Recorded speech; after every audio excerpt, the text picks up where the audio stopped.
Ramón Ferreiro Gravier, psicólogo y pedagogo con una fructífera trayectoria en la formación de maestros y capacitadores en el ejercicio de la profesión docente, que se refleja en sus numerosas publicaciones.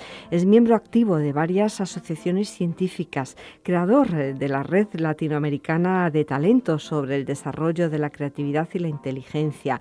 Actualmente profesor emérito de la Nova Southeastern University en Miami, en la Florida, en Estados Unidos. Muy buenos días, profesor. Buenos días y ante todo las gracias por la oportunidad que me dan de estar en contacto con la audiencia de este programa. Muchísimas gracias a usted por acompañarnos. Un curso más aquí. Un curso más, un verano más. Un verano más, porque estamos grabando esta conversación pues en el marco de ese Congreso Internacional de Tecnologías para la Educación y el Conocimiento.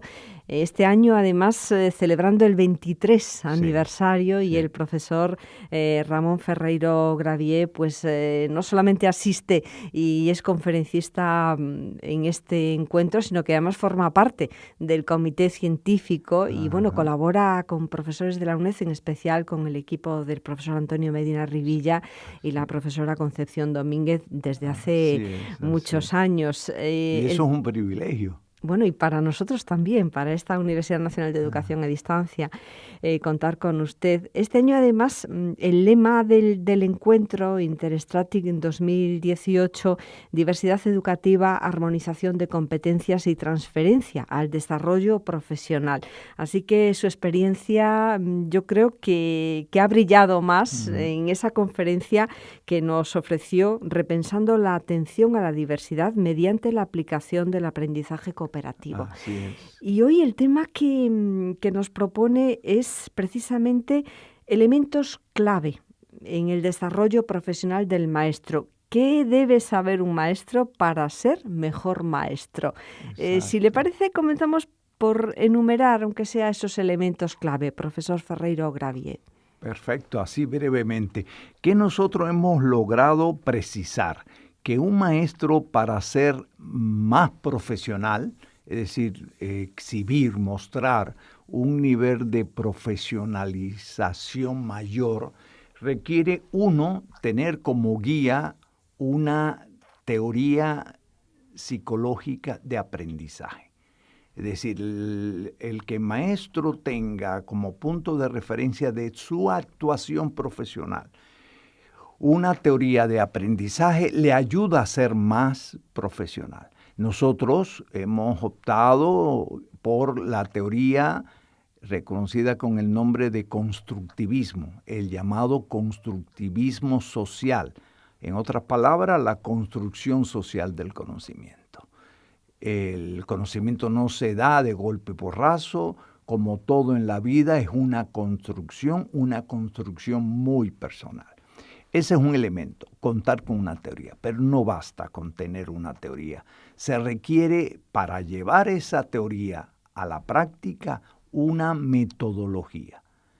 Y nosotros proponemos, e incluso tenemos validado, al aprendizaje cooperativo, también llamado aprendizaje entre iguales, como una metodología muy noble que hace posible en el aula la construcción social del conocimiento. Y el tercer elemento es el método.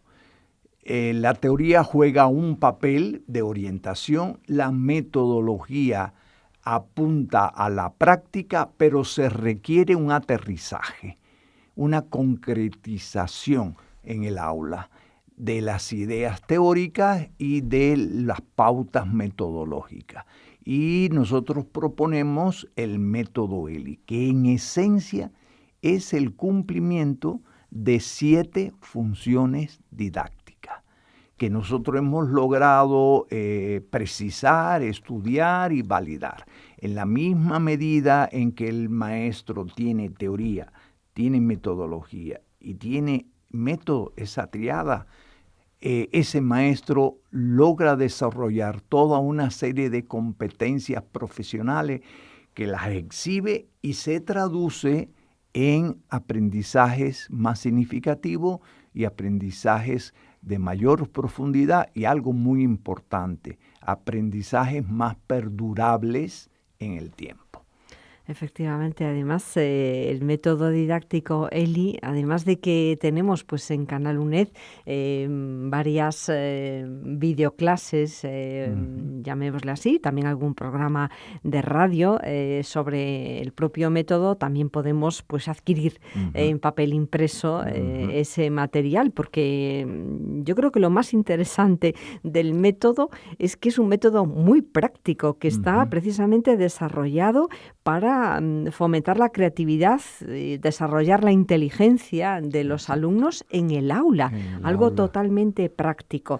Y profesor Ramón Gravillén, aquí en Europa, pues seguimos hablando mucho de competencias. Y bueno, aparte de que el maestro hace una carrera universitaria de grado para adquirir esas competencias para poder desarrollar su profesión, a lo largo de su vida laboral tiene que seguir formándose. Así que algunas de las cuestiones que planteó en sus intervenciones en este Congreso Interstratic 2018 nos han dado clave para algunas preguntas fundamentales. A ver, ¿cuáles? Es, por ejemplo, el tema de las competencias digitales, algo que a lo mejor algunos maestros pues coge de nuevo y tienen que formarse, porque ha insistido mucho en que no se pueden ya utilizar las viejas y tradicionales metodologías. Hay que innovar también en el aula y atender a esas generaciones de las que usted nos hablaba, la generación Z, esos postmilenialistas, esos jóvenes que han nacido ya en ese mundo digital. ¿Cómo formar o formarse a los maestros en las competencias digitales, profesor? Bueno, ante todo, una declaración de inicio, de principio. Para mí, las competencias digitales son competencias didácticas. Son competencias didácticas que tienen que ver con el empleo de recursos para estimular, facilitar, y escuchen esta palabra, para mediar entre el alumno y el contenido de enseñanza y hacer que éste construya su conocimiento e interiorice ese aprendizaje. O sea, de inicio, de partida, las competencias digitales son competencias de enseñanza didáctica para permitirnos a nosotros los maestros ser cada día un poquito mejor maestros. ¿De acuerdo? O sea, no es la competencia digital de la persona que trabaja en una oficina o que trabaja despachando pasajes de Renfe. No. Esas podrán ser competencias digitales que requieren distintos puestos de trabajo. Las que nosotros requerimos para trabajar el aula, los estudiantes, el aprendizaje de los estudiantes, si bien son digitales porque tienen que ver con las tecnologías de la información y de la comunicación, son ante todo didácticas en función del aprendizaje de los alumnos. Precisamente le escuchábamos en el Congreso hablar de la mediación como estilo de aprendizaje. Exacto. Me gustaría que nos recordase esos aspectos de la mediación, ese papel de mediador del docente. Estamos hablando quizás en los niveles del sistema educativo, primaria, secundaria, pero es algo que se puede y se aplica también en el profesorado de las instituciones de educación superior, como son las universidades. ¿Cuáles serían esas claves de la mediación como estilo de aprendizaje? A ver, dos cosas, dos vertientes para responder. Cada vez se insiste más que tenemos nosotros los maestros de todos los niveles y tipos de enseñanza, escuchen esto, enseñar con la boca cerrada. ¿Es posible? Sí, se puede enseñar con la boca cerrada. Y lo otro es la lucha campal que hay en las buenas escuelas contra el sabio del escenario. Es decir, ese profesor sabio que se sube o no a una tarima y se pasa todo el tiempo declamando, hablando, etc. Entonces, sí se puede enseñar con la boca cerrada y no debemos de ser sabios en el escenario. ¿Qué debemos de hacer? mediar. Nuestro estilo de enseñanza tiene que ser el de un mediador. La palabra o concepto mediación, mediador, la introduce Hegel, el filósofo alemán, en la filosofía, y la retoma a principio de siglo XX Lev Vygotsky, y la introduce en la psicología. La mediación es un modo de relacionarse las personas. Por ejemplo, papá con sus hijos, las parejas, los miembros de una pareja, y el profesor con los alumnos. ¿Quién quiere más a sus hijos? ¿La mamá que le hace la tarea al niño o la mamá que crea las condiciones para que el niño haga la tarea? Sin duda que el segundo caso. Es decir, ser mediador es ser la persona que al relacionarse con otra ayuda a que ésta aprenda y colabora en su crecimiento personal y social. Entonces, es un concepto que en los últimos tiempos trabajó fuertemente un israelita de origen rumano, Ruben Forestein, y que a partir de esa noción vygotskiana elabora toda una teoría que es la teoría del aprendizaje mediado. Realmente cuando el profesor exhibe competencia, el profesor exhibe un estilo de relacionarse con sus alumnos de mediación, no solamente el alumno aprende más, sino que el profesor logra formar un ciudadano, que es lo que la sociedad nos está pidiendo, exigiendo. Y al hilo de lo que nos está comentando, pues esto enlaza también con esa idea suya del aprendizaje cooperativo como didáctica para la atención a la diversidad. Exacto. También le pide un apunte sobre esta cuestión, sí. Algo fundamental, la diversidad educativa que gravitó en todo el eje del Congreso. Pues vine divulgando una posición, nuestra posición de aprendizaje cooperativo 3.0. Es decir, estamos en un nuevo siglo, hay nuevas exigencias sociales, la escuela está cambiando y el aprendizaje cooperativo no puede ser o tener la perspectiva, la concepción del siglo pasado, en que reducíamos el aprendizaje cooperativo a simple utilización de técnica de trabajos en pequeño grupo. Para nosotros, dado las exigencias sociales actuales, dado la necesidad de utilizar con los millennials, los Z, tecnologías y aplicaciones, dado las exigencias en cuanto a formación de valores y virtudes, etcétera, nuevas exigencias en sentido general, el aprendizaje cooperativo para nosotros es mucho más que la utilización de alguna que otra técnica. Es toda una concepción que abarca el momento de esfuerzo individual más el momento de trabajo con otro. Es decir, la fórmula es sencilla.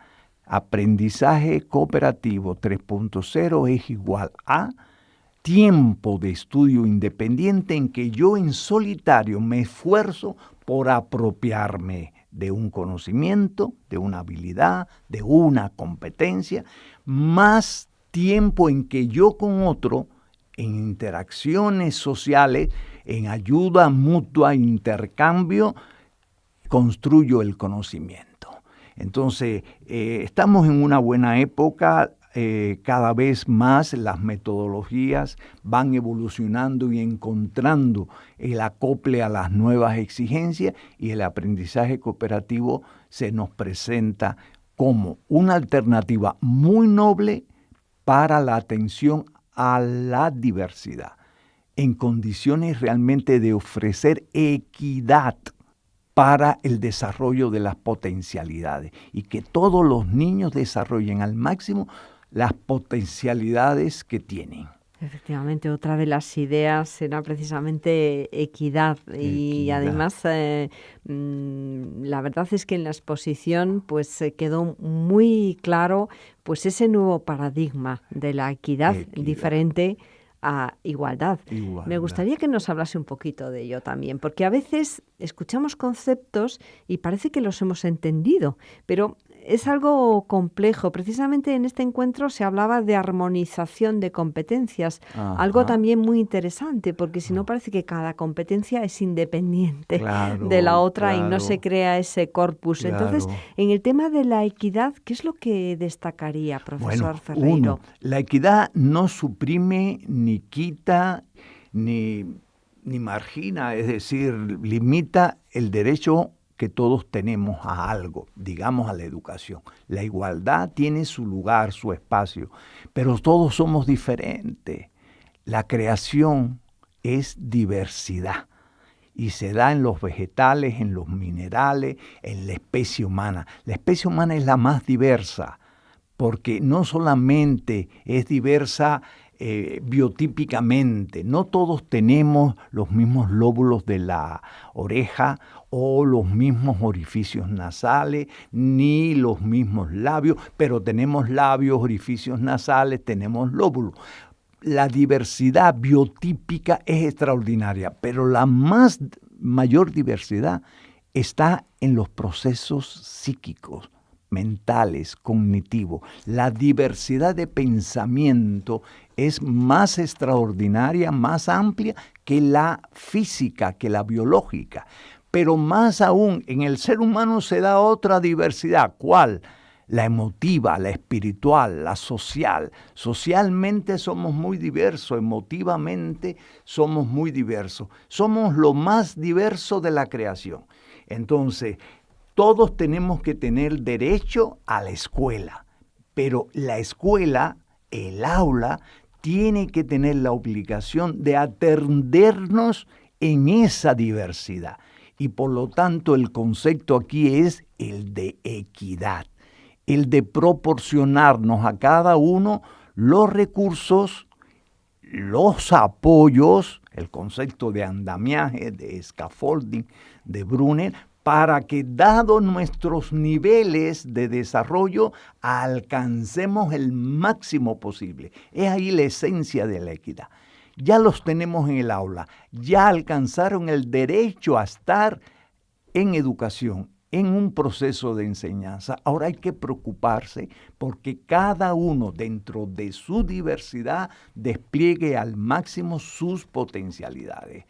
Equidad, educación con equidad. Porque de entrada todos somos diferentes. Y es lo que nos hace humanos. Exacto. Por otra parte, maravillosa. Pues yo creo que es un buen resumen precisamente el tema que planteó en la conferencia plenaria, repensando la atención a la diversidad mediante la aplicación del aprendizaje cooperativo. Porque es esta la metodología que viene como anillo al dedo para atender la diversidad y desplegar en el ser humano formas cada vez más complejas, también más enaltecedoras de pensar, de actuar, de comportarse con el otro, de sentir la realidad. Bueno, pues muchísimas gracias, profesor Ramón Ferreiro Gravier, por acompañarnos pues un curso más en estos programas de la UNED, en este caso, pues como nos decía, de verano en verano, porque solemos grabar estas intervenciones, estas conversaciones, pues en el marco de los congresos internacionales de tecnologías para la educación y el conocimiento. Y simplemente recordar, bueno, el profesor Ramón Ferreiro Gravier, psicólogo y pedagogo, pues tiene muchísimos libros porque es una larga trayectoria profesional. Yo mencionaba que ahora es profesor emérito de la Nova Southeastern University, pero sigue trabajando como en los mejores tiempos, digamos, y además produciendo pues muchos más documentos científicos y llevando adelante investigaciones. Pero mencionaba en el Congreso pues unos textos que nos son muy familiares porque son obras colectivas que coordinan profesores de esta Universidad Nacional de Educación a Distancia. En concreto, pues el profesor Antonio Medina Rivilla es ese libro colectivo Hacia una didáctica del siglo XXI. Pero también ese otro, pues unos meses antes se publicó este otro en la UNED, Nuevas perspectivas en la formación de formadores, coordinado por Antonio Medina, Concepción Domínguez y Agustín de la Herranz, publicado por la UNED, en donde usted también colabora. He tenido el privilegio de que ellos pues me solicitaran una contribución y me he sentido muy honrado porque son catedráticos líderes del pensamiento pedagógico, científico, contemporáneo, y he tenido muy a gusto contribuir con algo y se lo agradezco a los doctores Medina, Antonio Medina, colega y amigo, y a la doctora Concha Domínguez, que también, ¿verdad?, me da esa posibilidad.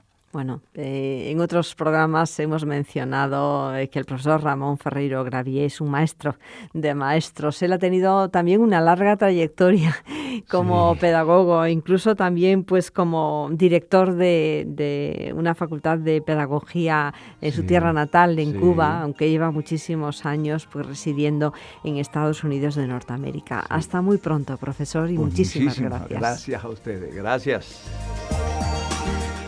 El Congreso Internacional de Tecnologías para la Educación y el Conocimiento, que este año ha celebrado su 23ª edición, Interstratic 2018, cada año reúne en la Facultad de Educación de la UNED en Madrid a profesores, investigadores, estudiantes y otros profesionales y expertos en tecnologías para la educación y el conocimiento procedentes de distintos países e instituciones.